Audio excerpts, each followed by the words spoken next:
আল্লাহ রাসূল সাল্লাল্লাহু আলাইহি ওয়াসাল্লামের 3 ছেলে ছিল, একজনও বেঁচে ছিল না। আল্লাহ নিয়ে গেলেন ছোটবেলায়। 4 মেয়ে ছিল, ওনারা বেঁচে ছিলেন। রুকাইয়া, যায়েনাব, উম্মে কুলসুম আর ফাতেমা। আওয়াজ করে পড়েন সুবহানাল্লাহ। ফাতেমা রাদিয়াল্লাহু তাআলা আনহাকে আল্লাহ রাসূল সাল্লাল্লাহু আলাইহি ওয়াসাল্লাম খুব বেশি ভালোবাসতেন। আল্লাহ রাসূল সাল্লাল্লাহু আলাইহি ওয়াসাল্লাম বলতেন, ফাতেমা তু বিদউম মিন্নি, ফাতেমা আমার কলিজার টুকরা। যে ফাতেমারে কষ্ট দেয় সেজন্য আমি নবীকে কষ্ট দেয়, আর যে ফাতেমার মুখে হাসি ফুটায় সেজন্য আমি বিশ্ব নবীর মুখে হাসি ফুটাই। সুবহানাল্লাহ। রাসূল সাল্লাল্লাহু আলাইহি ওয়াসাল্লাম কোন সফরে গেলে সব শেষে ফাতেমা রাদিয়াল্লাহু তাআলা আনহার সাথে দেখা করে যেতেন। আবার সফর থেকে যখন আল্লাহ রাসূল সাল্লাল্লাহু আলাইহি ওয়াসাল্লাম ঘরে ফিরতেন, তখন এসেই আল্লাহ রাসূল সাল্লাল্লাহু আলাইহি ওয়াসাল্লাম ফাতেমা রাদিয়াল্লাহু তাআলা আনহার সাথে দেখা করতেন। নারীদেরকে খুব ভালোবাসতেন। বলতেন রিফকাম বিল কাওয়ারির, কাচের গ্লাসের সাথে আল্লাহ রাসূল নারীদেরকে তুলনা দিয়েছেন। কাচের গ্লাস যেমনি আস্তে রাখি, আস্তে ধরি, আস্তে উঠাই, আমাদের মা বোনদের সাথে যেন আমরা খারাপ আচরণ না করি, আমরা যেন মেজাজ না দেখাই, আমরা যেন মুচকি হাসি দিয়ে কথা বলি। এদিকে বিবাহিত আছেন কারা কারা আজকে দেখি? বিবাহিত? এই ছোট বাচ্চারা তোমরা হাত তুলো না আবার। মাশাআল্লাহ, হাত নামান। আপনারা বাসায় রাগারাগি করেন না তো? ভাবিদের সাথে রাগারাগি করবেন না। আপনার ব্যাপারে ভাবিদের কাছ থেকে আল্লাহ তাআলা সার্টিফিকেট নেবেন। খায়রুকুম খায়রুকুম লিআহলি, তোমাদের মধ্যে আল্লাহর কাছে ওই ব্যক্তি সবচেয়ে সেরা যে তার স্ত্রীর কাছে সেরা। এজন্য স্ত্রীর সাথে ভালো আচরণ করবেন, মুচকি হাসি দিয়ে কথা বলবেন। আল্লাহ রাসূল বলেছেন, তাবাসসুমুকা ফি ওয়াজহি আখিকা সাদাকা, your smile to your brother it's a charity. তুমি তোমার ভাইয়ের দিকে তাকিয়ে যে মুচকি হাসি দাও, ওই মুচকি হাসি দিলেও সৎকার সওয়াব দেয় কে? আপনি স্ত্রীর সাথে মুচকি হাসবেন, সওয়াব আছে না নাই? স্ত্রীকে ভালোবাসার কথা শোনাবেন, সওয়াব আছে না নাই? এমনকি আল্লাহর হাবিব বলেছেন, অফি বুদআই আহাদিকুম সাদাকা, তোমরা শীতের রাতে স্বামী স্ত্রী যখন এক কম্বলের নিচে সময় কাটাও, ওই সময়গুলোর জন্য তোমার আমলনামায় সওয়াব দিয়ে ভরে দেয় কে? এজন্য আজকে থেকে মুচকি হাসি দিয়ে কথা বলবেন, আগে সালাম দিবেন। স্ত্রীকে আগে সালাম দিতে রাজি আছেন তো? আল্লাহ রাসূল সাল্লাল্লাহু আলাইহি ওয়াসাল্লাম ওনার স্ত্রীদেরকে আগে সালাম দিতেন। আম্মা জান আয়েশা বললেন, এত বছর বিশ্বনবীর সাথে সংসার করলাম, একদিনও আল্লাহ রাসূল সাল্লাল্লাহু আলাইহি ওয়াসাল্লামকে আমি আগে সালাম দিতে পারি নাই। মাঝে মাঝে লুকিয়ে থাকতাম যে আজকে আগে সালাম দিব।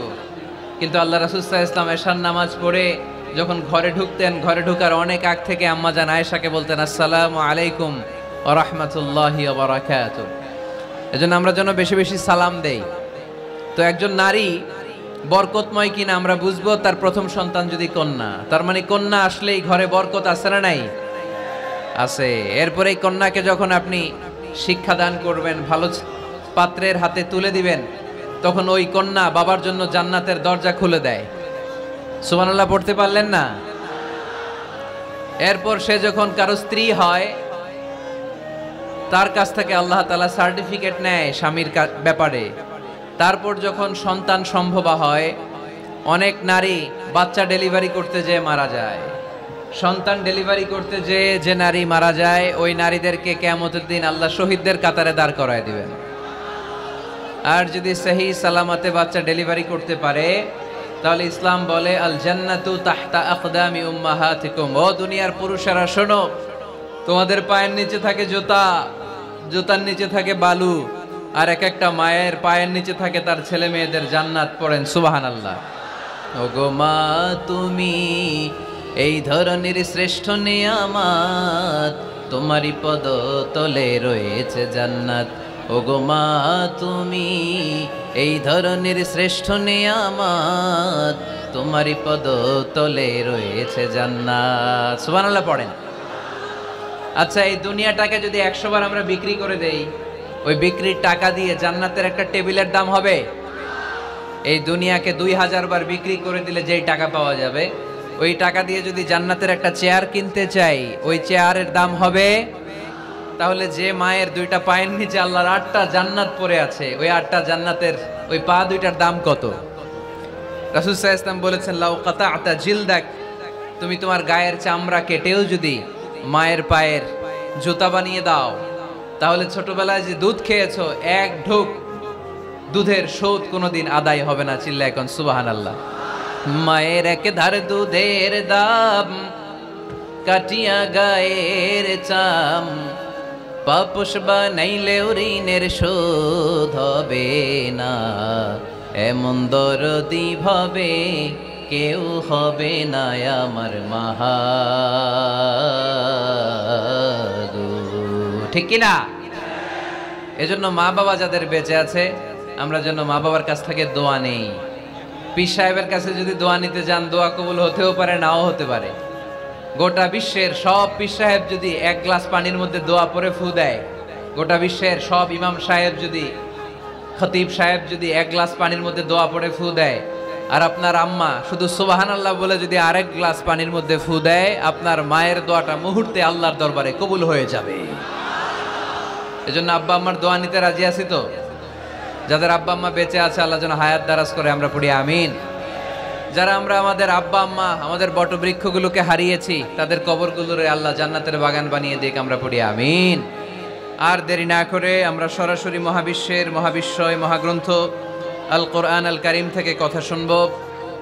আমরা যে বইটা থেকে কথা শুনবো, চুয়াডাঙ্গার ভাইয়েরা দেহের সবটুকুন শক্তি গলার মাঝ বরাবর এনে আওয়াজ করে বলেন তো, এই বইটার নাম কি? এই কোরআনে কোনো ভুল আছে? সন্দেহ আছে? সংশয় আছে?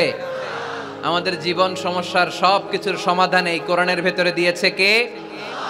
সমাধান চাও যদি জীবনে মরণে, ফিরে যাও খুঁজে নাও, চোখ রাখো কোরআনে।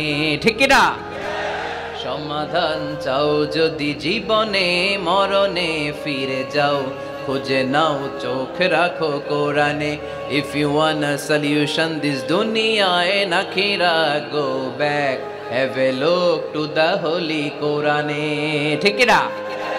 এজন্য আমরা সমস্যার সমাধান চাইলে চোখ রাখতে হবে যেই কিতাবের দিকে, কিতাবটার নাম আল কোরআন। এই কিতাবে কোনো ভুল নাই, এই কিতাবে কোনো সন্দেহ নাই, কোনো সংশয় নাই। এই কিতাবে যে সন্দেহ নাই, এই কথা কোরআনে বলে দিয়েছে কে? রব্বুল আলামিন বলেন, যালিকাল কিতাবু লা রাইবা ফীহি হুদাল লিল মুত্তাকিন। সবাই পড়েন আমার সাথে, যালিকাল কিতাবু লা রাইবা ফীহি হুদাল লিল মুত্তাকিন। This is the book, the most authentic and original book in the world.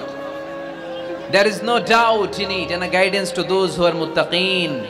এই বইটা এমন বই যেখানে কোনো ভুল নাই, কোনো সন্দেহ নাই, কোনো সংশয় নাই। মুত্তাকিনদের জন্য এই বইয়ের ভেতরে হেদায়েত রেখে দিয়েছে কে? আল্লাহ। আবার রব্বুল আলামিন বলেন, আলিফ লাম রা, কিতাবুন আনজালনাহু ইলাইকা লিতুখরিজান নাসা মিনাল যুলুমাতি ইলান নূর। ও Muhammad sallallahu alayhi wa sallam, I've revealed this holy and sacred book unto you in order to lead the mankind out of darkness into the light. ও নবী, আমি কেন এই কোরআনকে আপনার কাছে পাঠিয়েছি আপনি জানেন? অন্ধকারাচ্ছন্ন মানুষগুলোকে আলোর পথে নিয়ে যাওয়ার জন্য, জাহান্নামীগুলারে জান্নাতি বানানোর জন্য, রাম আর বামপন্থী গুলারে ডানপন্থী বানানোর জন্য। চিল্লায় বলো ঠিক কিনা? এজন্য কোরআনের সাথে আমাদের অ্যাটাচমেন্ট বাড়ানোর দরকার আছে না নাই? আমরা যেন বেশি বেশি কোরআনের সাথে সম্পর্ক বাড়াতে পারি। কোরআনকে যেন আমরা বন্ধু বানাই। আমাদের বন্ধু হবে কোরআন। আমাদের বন্ধু হবে কি? আমাদের নিঃসঙ্গ সময়ের বন্ধু হতে হবে কোরআন। এই কোরআন যদি দুনিয়াতে আমরা বন্ধু বানাতে পারি কোরআনকে, কবরেও এই কোরআনকে আমাদের বন্ধু বানায় দিবে কে? কিয়ামতের ময়দানে ওই কোরআনকে আমাদের জন্য সুপারিশকারী করে বানাবে কে?